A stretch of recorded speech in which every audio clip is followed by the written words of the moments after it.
আমাদের অভিভাবক হয়ে, মানে জাতির অভিভাবক হয়ে, যেহেতু তারা এই এত বড় একটা বিপ্লব করেছে, বিপ্লব মানে কি মহা বিপ্লব করেছে, সেই বিপ্লবে তারা অভিভাবক হিসেবে একটা সুন্দরভাবে দেশটাকে, মানে বিপ্লব যদি আমি এটাকে টোটালটাকে যদি একটা বিপ্লব বলি, তাহলে আমি বলতে পারি যে শেখ হাসিনার পতন হলো বিপ্লবের মাথা কেটে ফেলা, কিন্তু পুরো শরীরটা কিন্তু রয়ে গেছে ফ্যাসিবাদের।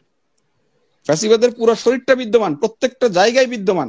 কাজেই আপনি যদি কবর দিতে চান, তাহলে শুধু মাথা কবর না দিয়ে পুরা শরীরটাকে কিন্তু আপনার নিয়ে চিন্তা করতে হবে। তো এই যে লেজে গোবরে করে ফেলা, এই লেজে গোবরে করে ফেলার কারণেই আমার মনে হয় যে সরকার বুঝতে পারছে যে আসলে মানে রাষ্ট্র পরিচালনা করার জন্য যে মানে দক্ষতা দরকার, এটা আসলে রাজনীতিবিদরা পারে। হ্যাঁ, ওনারা এনজিও চালিয়ে এসছেন, এনজিও চালানো এবং রাষ্ট্র চালানো টোটালি ডিফারেন্ট। দেখেন, তারপরে আবার এরা বিএনপি এবং বিএনপির যে সমস্ত বহিষ্কৃত আপনার vice chairman, mayor, ward commissioner, member, নাকি আওয়ামী লীগের, বিএনপির, হ্যাঁ, তাদেরকে নিয়ে আবার মানে একটা দল করার চেষ্টা করলেন এবং তাদেরকে নিয়ে বৈঠক করলেন যে তাদেরকে ওনারা চান। তো এটার ফলে বিএনপির সাথে তারা কর্মীদেরকে আমরা শুনেছিলাম যে না না না না না না না ওটা বিএনপির মানে প্রিভিয়াস ইলেকশনে বিএনপি যেহেতু অংশ নেয় নাই, বিএনপির যে সমস্ত নেতারা আপনার ইলেকশনে গিয়েছিল তাদেরকে বহিষ্কার করে দেওয়া হয়েছিল, সেই লোকগুলোকে নিয়ে তারা বৈঠকে বসেছে। তো আমি মনে করি এটাও একটা ভুল ছিল। এবং আজকে যখন তারা নির্বাচন মানে করতে চেয়েছে বা রাজনৈতিক দল করতে চেয়েছে, তাদের মাথায় তখন চিন্তা এসেছে যে আগামী নির্বাচন করতে গেলে তো আমার একটা বড় খরচ আছে, এবং এই খরচ তো 1-2 লাখ টাকা না যে আমি আমার বাপের জমি বেচে 1-2 লাখ টাকা দিয়ে আমি এমপি ইলেকশন করে ফেললাম। তাদের মাথায় ঢুকেছে তখন যে আমার তো কোটি টাকা লাগবে ইলেকশন করতে। আপনি এটা কোটি টাকার নিচে একটা এমপি ইলেকশন কোনোভাবেই সম্ভব না, শুধু কোটি না, কয়েক কোটি টাকা লাগে। তো তখন কিন্তু তাদের ভিতরে এই যে নানা ধরনের লোভ বা টাকা, মানে নির্বাচনী খরচ কালেকশনের নানা প্রক্রিয়া, যেটা আমরা এখন দেখতে পাচ্ছি বা শুনতে পাচ্ছি, হয়তো কিছু কিছু ক্ষেত্রে এর সত্যতাও আছে। ওই যে আমরা এখন চাই না যে এই ছেলেগুলা যারা জীবনের ঝুঁকি নিয়ে আজকের এই পরিবর্তন এনেছে তারা বিতর্কিত হোক, তারা ব্যর্থ হোক, এই জন্য হয়তো আমরা এই জিনিসগুলো সামনে আনছি না বা রাজনৈতিক দলগুলো সামনে আনছে না। বাস্তবতাটা হলো, আমি ব্যক্তিগতভাবে মনে করি যে এই ছেলেগুলা অত্যন্ত, এদের ভিতরে আমি অনেকের বক্তব্য শুনে দেখেছি এরা মেধাবী, এবং বিভিন্ন টিভি চ্যানেলে গিয়ে তারা যেভাবে মানে গুছিয়ে সুন্দরভাবে মানে বিতর্ক করে, তারা উত্তর দেয়, এদের অনেক পোটেনশিয়াল ছিল, তারা রাজনৈতিক দল করতেই পারে। হ্যাঁ, আমি এটা নিয়ে আমার কোনো দ্বিমত নাই, এবং তারা রাজনৈতিক দল করার জন্য এখন এই যে দেখা যাচ্ছে রাজনৈতিক দল যখন করতে যাচ্ছে, মানুষ তো আর নতুন করে আসমান থেকে আসছে না, বিদ্যমান যে মানুষগুলো ছিল এই মানুষগুলো কোনো না কোনো দলে আছে, হয় বিএনপিতে আছে, নাই জাতীয় পার্টিতে আছে, নাই জামাতে আছে, নাই গণপরিষদ বা অন্যান্য কোনো বামপন্থী কোনো একটা পার্টিতে আছে। কাজে আপনাকে তো এই লোকগুলোকেই টানতে হচ্ছে। তো টানতে গিয়ে দেখা যাচ্ছে কোনো কোনো জায়গায় আবার আওয়ামী লীগের লোকজন ঢুকে পড়ছে, সেটা নিয়ে নিউজ হচ্ছে, তারা আবার বহিষ্কার করছে।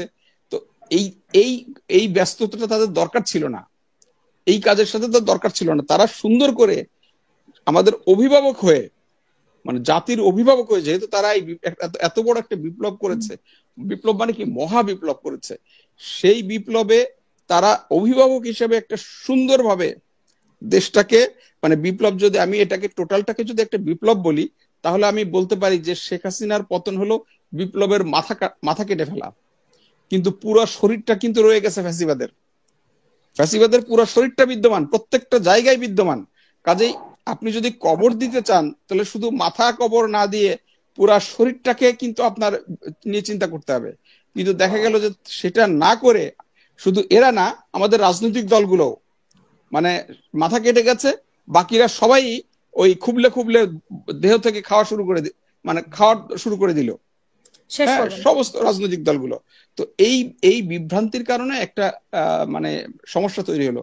আপনি আরেকটা কথা বলেছেন হলো এই যে কি বলে প্রোক্লেমেশন অফ দ্য রেভলিউশন, হ্যাঁ, এটা কিন্তু খুব গুরুত্বপূর্ণ একটা জিনিস। আমি নিজে মনে করি যে এই কাজটা যদি আপনার এটাকে কি বলবো, যদি আগস্টে হতো তাহলে সবচেয়ে ভালো হতো। না হলেও সেপ্টেম্বরের ফার্স্ট উইকের মধ্যে এটা সমস্ত এই বিপ্লবে অংশগ্রহণকারী সমস্ত রাজনৈতিক দল মিলে যদি এটা করতো, তাহলে আজকের রাষ্ট্রটা যে এই ডানে বামে উপরে নিচে নানা দিকে মানে ছড়িয়ে গেছে, এটা হতো না। বরং ওই প্রোক্লেমেশনের ভিত্তিতে এই রাষ্ট্রটা পরিচালিত হতো। যে যার খুশি সে তেমন ভাবে রাষ্ট্রটা পরিচালনা করতে পারতো না। আমি মনে করি এটা অত্যন্ত গুরুত্বপূর্ণ একটা ব্যাপার ছিল। কিন্তু এখন দেখা যাচ্ছে সেটা করতে গিয়ে যখন তারা তাদের মতো করে একটা ঘোষণাপত্র বের করে জাতির সামনে উপস্থাপন করতে গিয়েছে, তখন দেখা যাচ্ছে যে মানে রাজনৈতিক দলগুলো বাধা দিয়েছে যে আমরা তো এখানে একটা স্টেক হোল্ডার। ওই যে আমি আপনাকে বললাম যে তারাও তো এই বিপ্লবে ছিল, তারা তো চাইবে যে আমাদের কথাগুলো এই প্রোক্লেমেশনে থাকুক। রাষ্ট্রের অন্যান্য প্রশাসন আছে, তারপরে অন্যান্য অনেক স্টেক হোল্ডার আছে, তারাও তো চায়। তো সে কারণে দেখা গেল যে তারা বললো যে না, তাহলে আমাদের সাথে আলোচনা করে করা হোক। প্রথম দিকে আমাদের প্রধান উপদেষ্টার কার্যালয় থেকে বলা হলো যে ইটস এ প্রাইভেট ইনিশিয়েটিভ, এর সাথে সরকারের কোনো সম্পর্ক নাই। পরে বলা হলো যে না, এই প্রোক্লেমেশন সরকার দেবে, সমস্ত রাজনৈতিক দলগুলোর সাথে মিলে সরকার দেবে। তারপরে বলা হলো যে না, এইটা সরকার দেবে না, সরকার ফ্যাসিলিটেট করবে। এখন আবার আরেকটা কথা বলা হচ্ছে। তো এই যে লেজে গোবরে করে ফেলা, এই লেজে গোবরে করে ফেলার কারণেই আমার মনে হয় যে সরকার বুঝতে পারছে যে আসলে মানে রাষ্ট্র পরিচালনা করার জন্য যে মানে দক্ষতা দরকার, এটা আসলে রাজনীতিবিদরা পারে। হ্যাঁ, ওনারা এনজিও চালিয়ে এসছেন। এনজিও চালানো এবং রাষ্ট্র চালানো টোটালি ডিফারেন্ট থিং। মানুষকে হ্যান্ডেল করা এটা রাজনীতিবিদদের কাজ। তো সে কারণে তারা এখন বুঝতে পারছে যে আসলে এইভাবে যদি চলতে থাকে তাহলে দেশের ভিতরে আরো নৈরাজ্য হবে। এবং ওই যে আমরা যে প্রথমে আলোচনা করলাম, হ্যাঁ আমি শেষ করে ফেলছি, প্রথমে আলোচনা করলাম যে সীমান্তের বাইরে যারা আছেন, ওপারে যারা আছেন, তারা চেষ্টা করছেন নানাভাবে এই রাষ্ট্রটাকে অস্থিতিশীল করতে, এই সরকারকে ব্যর্থ করতে। এবং এই সরকার আবার ধরেন সংস্কারের কথা যেটা বলা হচ্ছে, সংস্কার করা উচিত ছিল যে সুন্দর এবং সুষ্ঠুভাবে ইলেকশন করার জন্য যে সংস্কারগুলো করা দরকার, যে যে সেক্টরে, সরকারের উচিত ছিল সেইগুলো বিষয় নিয়ে কথা বলা। সরকার এর ভিতরে নারী নীতিও সংস্কার করতে গেছে, সরকার এর ভিতরে শিক্ষানীতি সংস্কার করতে গেছে। তো এত কিছু তারা এই সংস্কার তো একটা চলমান প্রক্রিয়া, এটা একটা নির্বাচিত সরকার যে আসবে সে করতে পারতো, বা তার কাছে তারা একটা সাজেশন রেখে যেতে পারতো। তা না করে এখন যে কাজটা করছে, আমি খুব জানি না, আমি খুব কনফিউজ যে প্রশাসনিক সংস্কারের একটা জিনিস শুধু লিক হয়েছে, তারপরে সচিবালয়ে আগুন লেগেছে। এখন বাকি সংস্কারগুলো যখন এইভাবে সামনে আসবে, তখন এই দেশে কি ধরনের অস্থিতিশীলতা তৈরি হয়, এটাকে সুযোগ করে ব্যবহার করে ওই যে পতিত যারা আছে, আমি বললাম ফ্যাসিবাদের দেহ, হাত পা বা শরীর যারা আছে, তারা কি অবস্থা করবে, বা আমাদের ওপারের যারা আছে, যারা এটা মেনে নিতে পারেন নাই, তারা কিভাবে নেবে, সেটা কিন্তু খুব বড় ধরনের চ্যালেঞ্জের মুখে। আমি মনে করি সেখান থেকেই সরকার চাইছে একটি মানে নির্বাচন দেয়া। এবং আমরাও কিন্তু চাই যে দ্রুত নির্বাচন হোক। আবার নির্বাচন হোক বলে আমরা আবার এভাবে চাই না যেন তেন প্রকারের একটি নির্বাচন হোক।